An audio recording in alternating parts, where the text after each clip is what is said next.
안녕하십니까. 버블한 박성신입니다. 오늘은 2024년 마지막 주일입니다. 오늘은 우리 열린교회의 온라인 예배에 대해서 여러분들과 같이 한번 생각해 보고자 합니다. 우리 열린교회는 환우분들이 새벽 성경 읽기를 기초로 2022년 11월 3일에 세워졌습니다. 온라인 교회라는 특이한 교회를 세우고 그간 2년 동안 성도님들의 등록수는 37명 정도이지만 15분 정도가 주로 출석을 해주십니다. 저는 이 숫자도 하나님이 주신 숫자라 생각을 하고 있습니다. 교회를 제가 정해놓고 딱 다니는 교회도 없었고 몸은 좀 안 좋아지고 집안에 일이 있어서 성경을 읽게 되었습니다. 집안 일이라는 것이 제가 좀 사고를 쳤습니다. 그래서 어떻게 꼼짝달싹 할 수가 없어서 성경을 읽게 됐는데 참 재미있었습니다. 그런데 성경을 읽으면서 이렇게 보니까 파킨슨 환자들이 점차 나이가 병이 깊어짐에 따라 다니던 교회도 못 다니고 새로 오신 분은 교회를 갈 엄두도 못 내시는 정도로 아주 하나님 말씀에서 사각지대에 있다는 것이 보였습니다. 다니던 교회를 다니지 못하고 새로 들어오시지도 못하고 하나님은 우리들의 손을 놓으셨나? 이런 우울 증상이 생기기도 시작되는 것을 보기도 하였습니다. 그래서 예배에 대해서 생각해 보게 되었습니다. 저는 예배라면 당연 예배당이 있어야지만 되는 것으로 막연히 생각을 했었는데 코로나19 2022년 5월 5일 세계보건기구가 전 세계적으로 코로나19에 대한 경계를 해제하면서 그동안 문을 닫고 있었던 교회들이 문을 여는 것을 보게 되었습니다. 문을 열기 전까지는 온라인으로 유튜브로 예배드리는 모습을 보았습니다. 보면서 우리 파킨슨 마을도 저런 형태면은 얼마든지 예배드릴 수 있지 않을까라는 생각을 하게 되었습니다. 그리고 지난 2년이 세월이 흘러온 이 시점에서 이런 온라인 예배가 예배를 할 수 있는가? 예배를 함이 합당한가? 다시 한번 여러분들과 2024년을 보내고 2025년을 맞이하면서 같이 생각하는 시간을 가졌으면 합니다. 먼저 예배에 대해서 이야기하기 위해서는 구약의 제사의 설명 없이는 예배를 설명할 수도 없고 이해할 수가 없습니다. 구체적으로 말씀드린다면 우리가 신약에 나오는 이 예배를 이해하기 위해서 반드시 구약의 제사를 이해해야만 합니다. 제사가 어떻게 예배로 바뀌었는지를 보겠습니다. 먼저 구약의 제사 드리는 장소, 성막과 성전에 대한 이야기를 간략히 보겠습니다. 장소에 따라서 세 가지로 분류해 본다면 첫째, 제사는 움직이는 성막과 이스라엘 성전에서 이루어졌습니다.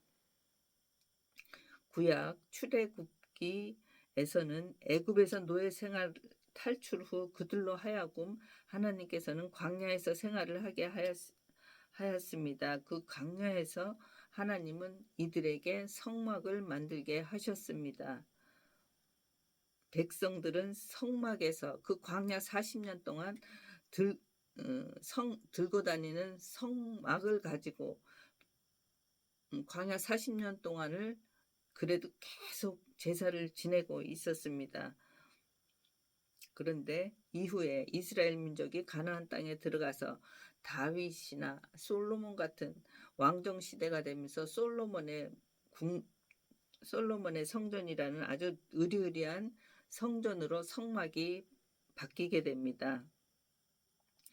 이스라엘 백성은 성전에 제사 드릴 때 제사 드릴 동물을 들고 와서 제사장에게 제사장을 통해서만이 레위기 법에 따라 제사를 드리게 되었습니다.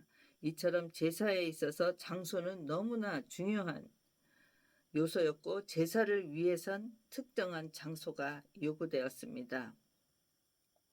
그러한 제사가 예수님 등장 이후에도 제사는 계속되었습니다. 사람들은 살아있는 동물을 반드시 성전에 가지고 가야 했고 또 반드시 제사장을 통해서만 제사를 드리게 되어 있습니다. 하지만 모든 것은 예수님 그리스도가 십자가에 못 박히심으로 모든 것이 바뀌게 됩니다. 십자가에 달린 예수님께서 죽음에 이르시자 지성소를 덮었던 휘장이 두께가 15cm랍니다. 두께가 15cm인 휘장이 아래에서부터 위가 아니라 위에서부터 아래로 쫙 찢어졌답니다. 예수님이 죽음과 동시에 지성소로 들어가는 휘장 두께가 15cm 황소가 양쪽으로 잡아당겨도 찢어지지 않는 그 휘장이 위에서부터 아래로 쫙 찢어졌다 합니다. 기존 성전의 제사장이 더 이상 제사를 드리는 통로가 되지 않았습니다. 예수님께서는 동물의 피가 아니라 자신의 목숨을 제물로 번제 제사를 드리는 영원한 속죄 사함을 이루셨습니다. 더 이상 매번 예물을 들고 와서 제사를 드리는 것이 아니라 영원한 속죄가 이루어진 것입니다. 그래서 제사는 끝났고 이제부터 예수님이 십자가에 돌아가심과 동시에 이제부터는 예배가 시작되는 것입니다.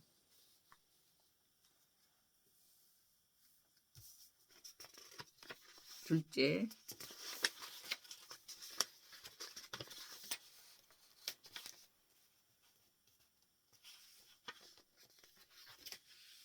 요한복음 4장 24절 하나님은 영이시니 예배하는 자가 신령과 진정으로 예배할지니라. 신령과 진정으로 예배할 때가 온다는 말씀이 이루어진 것입니다. 즉 예수 그리스도의 이름으로 모든 것이 충분한 예배는 장소가 필요하지 않게 되었습니다.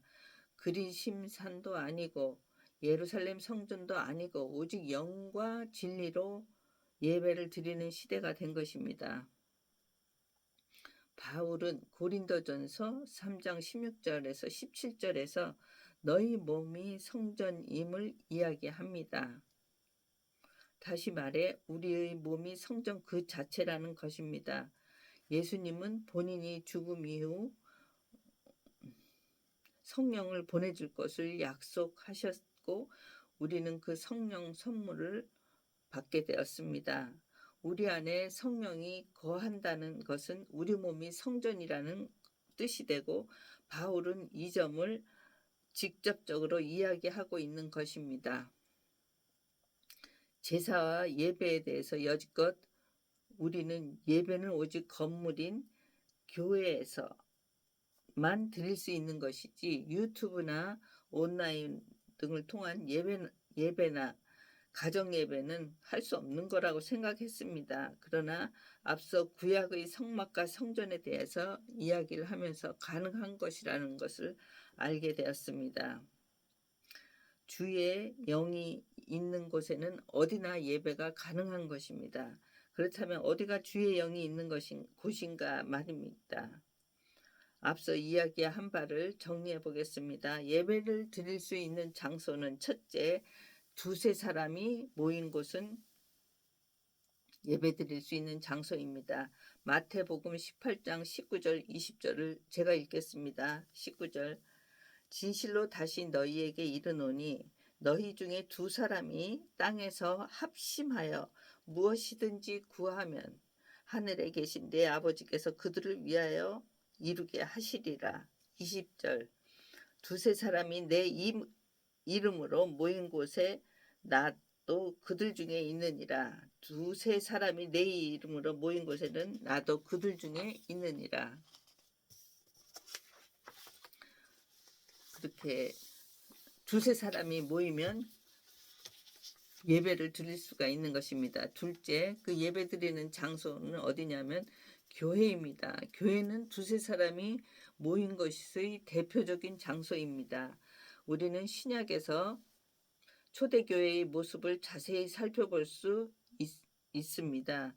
그 모습은 마치 오늘날 우리네 교회와 비슷하게 여러 사람이 예수의 이름으로 모였다는 것이 중요한 공통점이라 할 수 있습니다. 셋째, 어디서나 사실 그리스도인이라면 예배를 드릴 수 있는 것은 어디에서나가 맞습니다. 이는 제사와 예배 그리고 십자가 사건을 제대로 이해했을 때 쉽게 이해할 수가 있는 것입니다.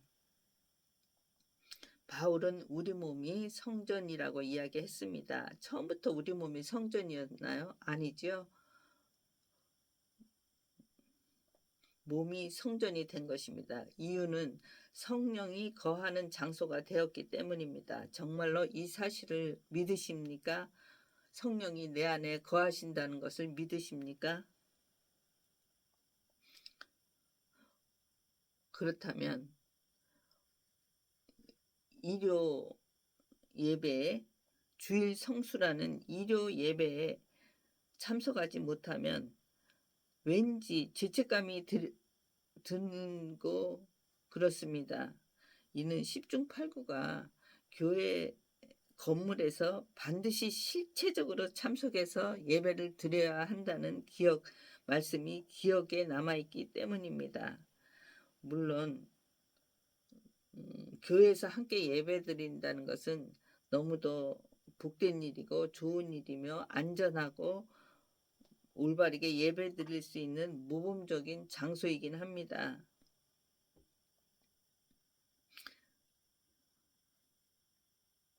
그러나 반드시 이곳에서만 예배를 드릴 수 있는 것은 아닙니다. 교회 말고도 두세 사람이 예수 그리스도 이름으로 모인 곳에는 그리고 우리 몸이 성전이기 때문에 그 어디에서나 예배는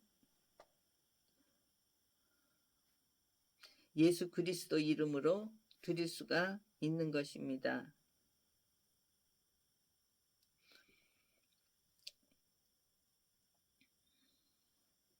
모든 상황이 좋고 행복할 때는 우리 약한 모습이 드러나지 않습니다. 그런 모습이 드러낼 필요가 없기 때문입니다.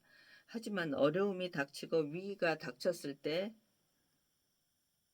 비로소 우리는 우리 약한 모습을 드러내게 됩니다. 예수님은 그리스도인으로 하여금 세상의 빛과 소금이 되라고 말씀하셨습니다. 어떤 사람들은 온라인 예배는 쳐주지도 않고 예배라고 하지 않습니다. 그렇다면 예수 그리스도가 오신 지 2000년이 훨씬 지난 지금까지 예배가 아닌 제사를 드리고 있는 것은 아닌지 모르겠습니다. 우리가 더 이상 양을 죽여서 그 피를 통해 죄를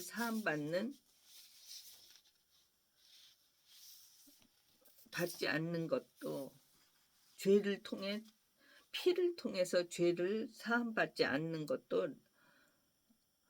레위 지파 출신 제사장이 없어도 예배를 드릴 수 있는 이유는 우리가 제사가 아닌 예배를 드리고 있기 때문입니다.